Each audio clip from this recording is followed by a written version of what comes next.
সাভারের সেই পরিত্যক্ত রাজবাড়িটা গ্রামের সবাই এড়িয়ে চলে। দিনের আলোয় ঘরগুলো বিষণ্ণ মনে হয়, কিন্তু রাতের অন্ধকারে সে যেন এক জীবন্ত হয়ে ওঠে। রাজবাড়ির প্রাঙ্গণে দাঁড়িয়ে থাকা এক বিশাল বটগাছটি সবচেয়ে ভয়ঙ্কর। তার ছায়া এত যে গভীরে যে কেউ এখানে ঠিক দেখতেই পারে না সেখানে কি আছে। এক রাতে গ্রামের ছেলেরা সাহস করে রাজবাড়ির অভিমুখ হয়ে যায়।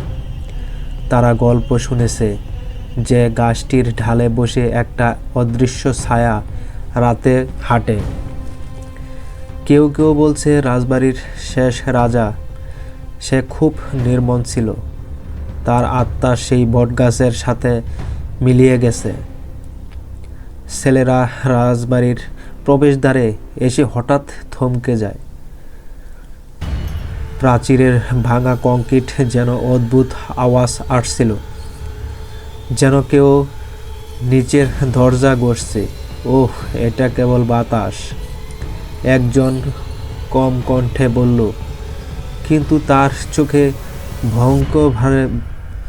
ভয়ঙ্করভাবে চারপাশে তাকাচ্ছিল। তারা ভেতরে ঢুকতেই রাজবাড়ির মূল হলে একটি বিশাল চেহারার পাশে বটগাছের ছায়া মিলে গেছে। চেয়ারটি যেন কারো অপেক্ষা করছে। তার বাতাসে অদৃশ্য কণার মতো হালকা হাহাকার ভেসে আসছে। ছেলেরা এগুতেই হঠাৎ বটগাছটির একটি ঢালা ভেঙে পড়ল। পেছনের দিকে তাকিয়ে দেখল ছায়ার আকার মানুষের মতো লড়ছে। চল চল যাই, একজন কণ্ঠে চিৎকার করে বলল।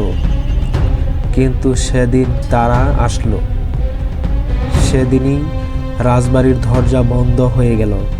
ভেতরে তারা ঘুরতেই বাইরে বের হতে পারছিল না। বটগাছের ছায়া ক্রমে কাছাকাছি আসছিল। তারা শিকড়টি যেন মাটিতে থেকে উঠেছে, সে ধীরে ধীরে ছেলেটির দিকে বাড়াচ্ছে।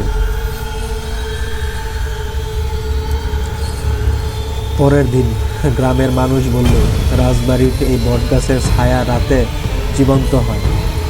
যারা রাতের বেলায় সেখানে যায় তারা আর ফিরে আসে না। বটগাছের ডালগুলো যেন চুপচাপ তার দিকে তাকিয়ে থাকে। তার রাজবাড়ির সময়ের ধ্বংস হলেও এখানে নিজের ভয়ঙ্কর ইতিহাসকে ছায়ার আকার ধরে রাখে।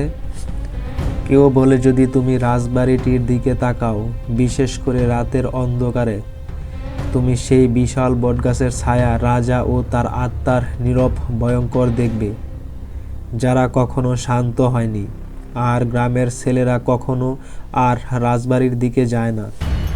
আমার গল্পটা যদি ভালো লাগে অবশ্যই ফেসবুকে সাবস্ক্রাইব করবেন আর ইউটিউবে ফলো দিয়ে পাশে থাকবেন, যাতে আপনাদের নতুন নতুন গল্প শোনাতে পারি।